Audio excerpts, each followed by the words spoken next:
Kelly and Alan head to the Vatican Museum after touring St. Peter's Basilica. At the museum, they discover a world of art collected by popes over the centuries. The Vatican Museums are the public museums of the Vatican City. They display works from the immense collection amassed by the Catholic Church and the papacy throughout the centuries. The creation of the octagonal court dates from the 1770s. The plan, devised by architect Michelangelo Simonetti, was a reworking of Julius II's Antiquarium of Statues. Here, Roman skies look down on unparalleled masterpieces of sculpture dating back to antiquity: the Laocoon, the Apollo Belvedere, the Venus Felix, and the Belvedere Hermes, as well as Antonio Canova's Perseus Triumphant and the Pugilists. The Pio Clementino Museum's other sections surround the court like the points on a compass rose: the Hall of Animals, the Hall of the Muses, the Round Hall, the Gallery of the Statues and the Hall of Busts, the Cabinet of Masks, and the Gallery of the Candelabra.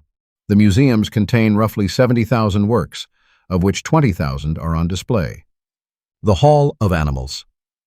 The display in the two rooms, which together make up the Hall of the Animals, was set up under Pope Pius VI, 1775 to 1799, with antique works of art, often much restored and sometimes completely reworked, with the aim of creating a stone zoo.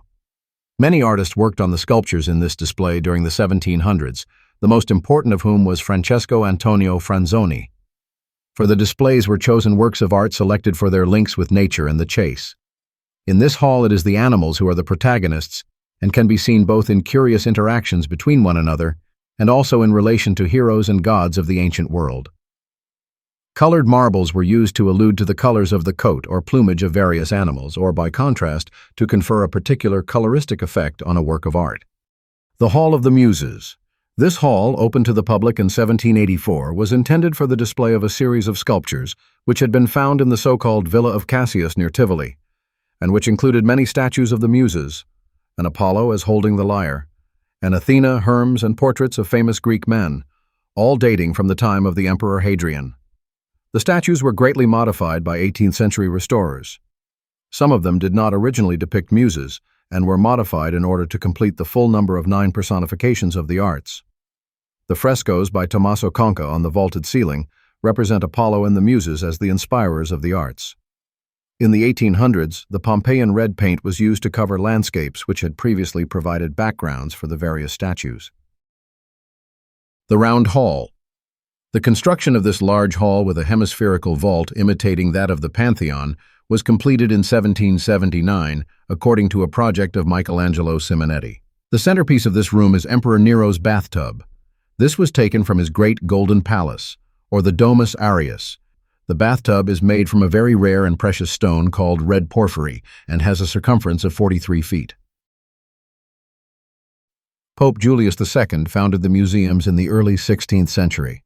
The Sistine Chapel, with its ceiling and altar wall decorated by Michelangelo, and the Stanza di Raffaello, decorated by Raphael, are on the visitor route through the Vatican Museums, considered among the most canonical and distinctive works of Western and European art.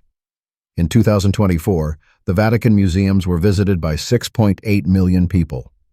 They ranked second in the list of most visited art museums and museums in the world after the Louvre. There are 24 galleries, or rooms, in total, with the Sistine Chapel, notably, being the last room visited within the museum. The Gallery of the Tapestries, or Galleria degli Arazzi, is one of the most important and spectacular rooms inside the Vatican Museums. The room can be divided in two, with the tapestries on the left as you enter depicting scenes from the life of Christ, and the tapestries on the left showing the life of Pope Urban VIII. The room is 800 feet long, and the tapestries, although not originally intended to be originally hung in this room, have been placed here since the 1830s. As you enter into the Vatican's tapestry room, you will notice that the tapestries on the right illustrating the life of Pope Urban VIII are overlooked compared to the tapestries showing the life of Christ on the left. It is a bit of a shame because these tapestries were created by the Barberini School and are beautiful. The 12 Raphael tapestries depicting the life of Christ are hung in chronological order, with the first 6 showing us the childhood of Christ. 3 of these tapestries are quite disturbing, showing us the massacre of the innocents. These tapestries show detailed scenes of mothers trying in vain to save their newborn babies as they are snatched away and killed. According to the Bible, the murders took place under the orders of King Herod, who had learned that the Messiah King was born. However, the most spectacular of Raphael's tapestries has to be the Resurrection of Christ, situated just over halfway down the room.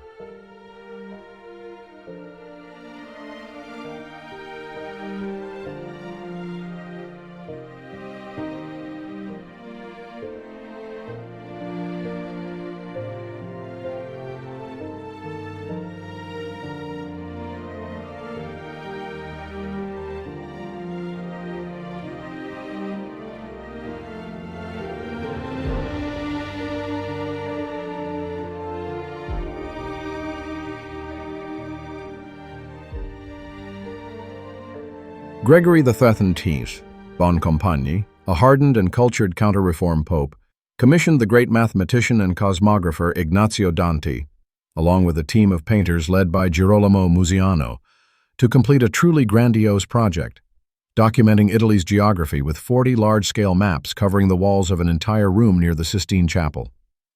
The Gallery of Maps was opened in 1581. It is a monumental lesson in map-making, and a marvelous example of the harmony of scientific accuracy with artistic expression.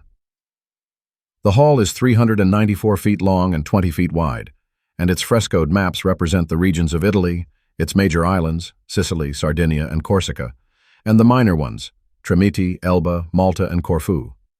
Here the Pope could take a walking tour of Italy without leaving the palace. Antonio Pinelli, La Galleria delle Carte Geografiche, 1994.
The pictorial decoration proceeds from the ceiling, with allegorical scenes alluding to the virtues of the Virgin.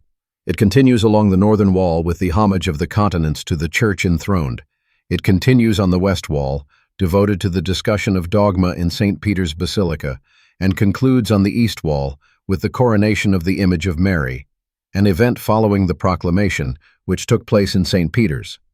Podesti, who was present, included a self-portrait here.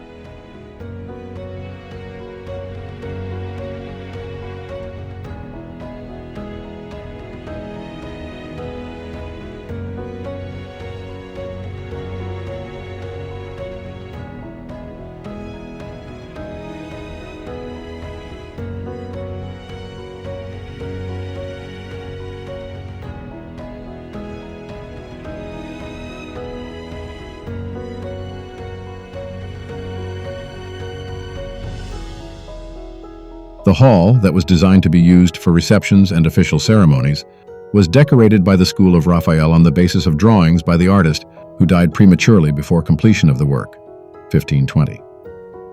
It takes its name from Constantine, 306-337 AD, the first Christian emperor to officially recognize the Christian faith, granting freedom of worship. On the walls are painted 4 episodes of his life which testify to the defeat of paganism and the triumph of the Christian religion: the vision of the cross, the battle of the Pons Milvius, the baptism of Constantine, and the donation of Rome. The decoration of the hall is completed by figures of great popes, flanked by allegorical figures of virtue. The original wooden roof which Leo X, pontiff from 1513 to 1521, had built was replaced under Gregory XIII, pontiff from 1572 to 1585, by the modern ceiling, the decoration of which was entrusted by order of the Pope to Tommaso Loretti, who portrayed the triumph of Christianity over paganism in the central panel. The work was completed at the end of 1585 under Pope Sixtus V, pontiff from 1585 to 1590.